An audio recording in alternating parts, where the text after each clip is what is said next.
Namaste. Thanks so much for joining. Today I want to discuss the kind of four phases of focus.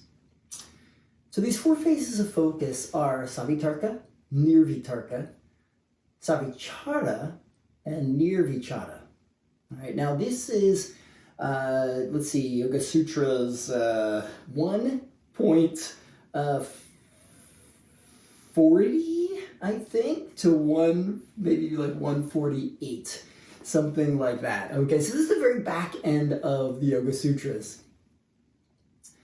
Now, but these four phases I think are really important.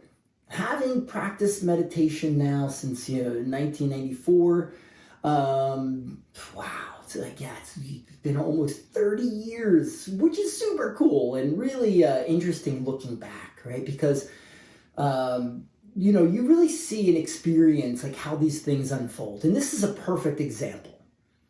Right? If you're beginning your meditation practice, an experience that you might have, and I'm going to frame it that way simply because everybody has very different experiences in meditation. But having looked back, and even in the process of a single meditation practice, these four phases unfold as you go. So if I look like way back, right, in the 90s, practicing meditation, I would oftentimes use an object, right? This, Patanjali brings this up a lot in Yoga Sutras throughout the back end of chapter 1, right? And like using an object, whether it's a candle or your breath or whatever, could be an image or a word, right? That object remains really present, right? It is something in which you can affix your mind so that distractions are limited, right? And this is great, right? And this is why it's the four phases of focus, right? And this is the precursor, and the prerequisite, really, of a practice either in concentration or eventually in meditation. Because ideally, if we're going to use and build language in a way that's going to help us better understand the process in which we go through to reach those upper limbs of the practice of yoga, right? Meditation and samadhi absorption, then we got to break things down. So focus is the first part of it, really, right? And it's not even addressed in the 8 limbs, right? Focus happens again in the back end of chapter 1, but it's a critical component to the process that eventually unfolds to those higher practices of self-realization and meditation, so on. So, Savitarka, right? This is the very first one, where we very intentionally use an object to keep the mind focused on. The object, as I mentioned, stays very present. It's not like it's fading into the background or anything like that.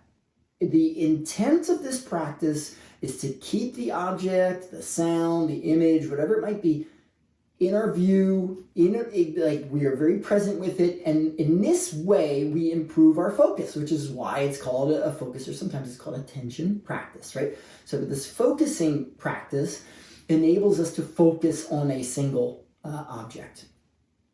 Having gotten back into sports, organized sports, it's become incredibly useful, right? Because like it requires so much focus, like on a field. So this can be great for athletes. So if you play tennis, or if you I played pickleball the other day, first time, fantastic.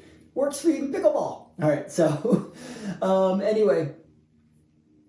So the next step is Nirvitarka, right? Nirvitarka is right without the object. And in this case, so Savitarka, Nirvitarka are addressing the gross object, right? The physical form of the object. That's what it's addressing. And in Nirvitarka, what ends up happening is that physical object, though its impression remains in your mind, starts to fade away. So the focus remains, all right? This is like a really important point here, because the focus on the object remains, but its contours, its shape, its texture seems to kind of like dissipate, right?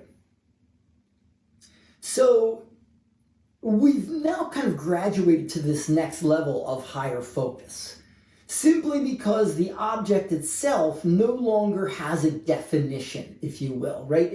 We don't think about the object as the object itself, but simply as a thing in which we are placing our focus. All right, so again, this is like the gross physical manifestation of an object. It's a little bit like if you're candle gazing, let's say, the candle, the function of fire might be in the focus of savitarka, right? Of, the object itself is very present. That's what we're keeping our focus on. So we don't, catch a smell of some pie that might be baking in the kitchen, or, the kids yelling upstairs, or whatever it might be, the dogs barking, right? Right, so the mind remains focused on the candle and the candle flame and everything surrounding that object. I shouldn't say surrounded, but everything contained within that object.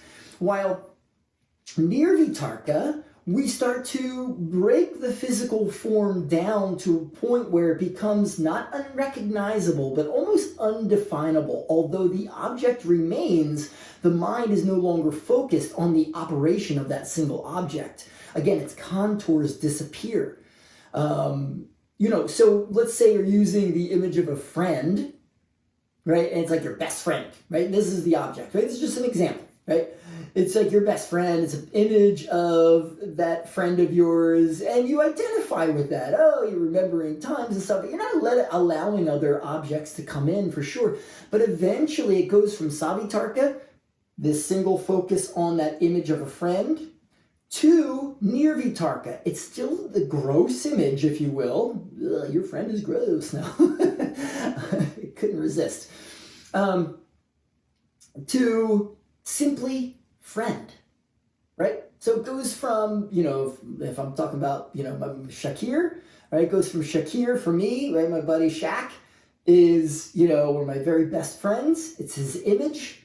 And then it just simply goes from savitarka, Shakir, to nirvitarka, to simply friend, right? So again, the contours, the texture of that image start to fade away. The object remains though, okay?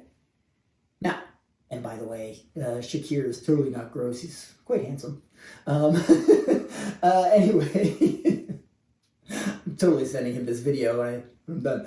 All right, so now we have to go into the next phase of focus. So savitarka, nirvitarka, they deal with the gross object. Then we go to savichara, nirvichara. This is where the object gets broken down into its more subtle elements. Going back to the candle, right? We might now just be considering the flame.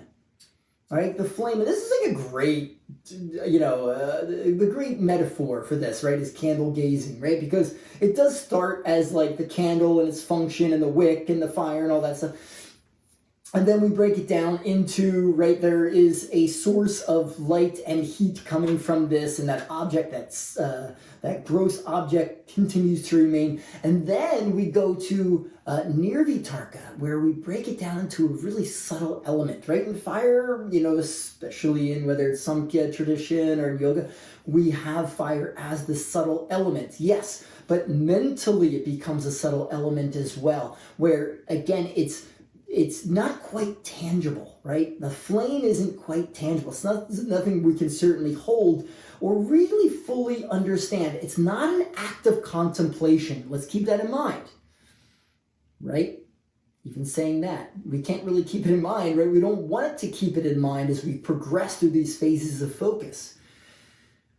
The element of fire in its purest form is all that exists in that deeper savichara state of focus, right? Now, when we elevate to nirvichara, this is when that element itself fades, dissipates. It remains there. We're seeing it, but we're not seeing it. We feel it, but we don't feel it. We understand it, but we don't contemplate it. We know its manifest form and we unify with it, right? This is where that subtle element existing, and then we begin to, it exists, we exist separate from it, and then we begin to merge with it. Savichara to nirvichara. Then we begin the practice of concentration, which is outlined, of course, in the second chapter, middle of the second chapter of the Yoga Sutra in Dharana, right? This is when we really start to get into deeper states of concentration, preparing the mind for meditation. And that's the thing, right?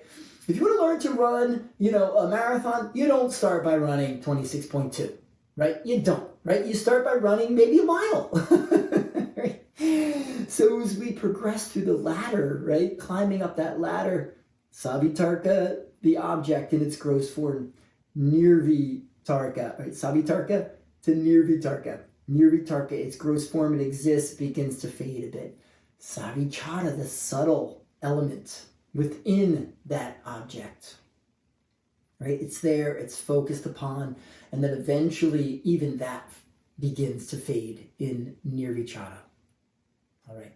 I hope you enjoyed this hopefully quick and entertaining explanation of savitarka, nirvitarka, savichara, and nirvichara. All right. Keep up your studies and your practice. Peace.